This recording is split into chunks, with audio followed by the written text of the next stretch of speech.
जन्म लेना तभी सार्थक है जब दोबारा जन्म नहीं हो। वैदिक अमृताचार्य सांगानेर टोल रोड स्थित पिंजरापोल गोधाम में चल रही है श्रीमद् भागवत कथा में व्यासपीठ पर विराजमान स्वर्ण पदक सम्मानित वैदिक अमृताचार्य ने अपने मुखारविंद से कथा श्रवण करवाते हुए भागवत की कथाओं के विभिन्न प्रसंगों के द्वारा कथा वाचन करते हुए भगवान की बाल लीलाओं का वर्णन माधुर्य से करवाकर समस्त श्रोताओं को भाव विभोर कर मंत्र मुक्त कर दिया। कथा में पूतना वध, शंकर भंजन, गोकुल लीला, बकासुर, अघासुर, धेनुकासुर, अरिष्टासुर, वृंदावन गमन तथा ब्रह्मामोह लीला, भगवान का दावाग्निपान, कलियामर्दन चीरहरण लीला तथा गोवर्धन धारण लीला का संगीतमय वर्णन किया। कथा व्यास अमृताचार्य जी ने कहा कि जो भगवान से भगवान को मांग लेता है फिर संसार में उसे किसी से कुछ भी मांगना नहीं पड़ता है। भवसागर से पार होकर परम पद को प्राप्त कर लेता है। श्रद्धालुओं में कथा का आनंद उमंग झनकृत हुआ। श्रद्धालु गण स्वयं को नृत्य करते हुए भावविभोर होते हुए आनंद आह्लाद से परिपूर्ण होकर झूम उठे। अंत में महाआरती करते हुए कथा का विश्राम हुआ और श्रद्धालु भक्तों ने पंगत प्रसाद करवाया गया। आगाज न्यूज राजस्थान के लिए डॉक्टर ओपी शर्मा की रिपोर्ट।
नृसिंह सहस्त्र नाम श्री विष्णु।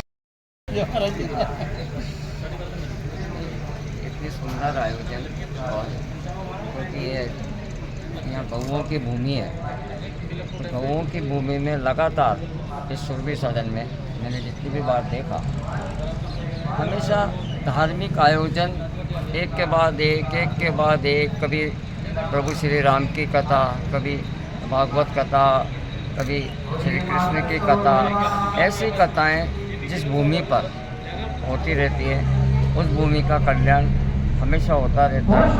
और जितने भी भक्तगण, जितने भी श्रद्धावन लोग यहाँ मौजूद होते हैं, गौओं के बीच में अपने आप में ये श्रेष्ठता को दर्शाता है।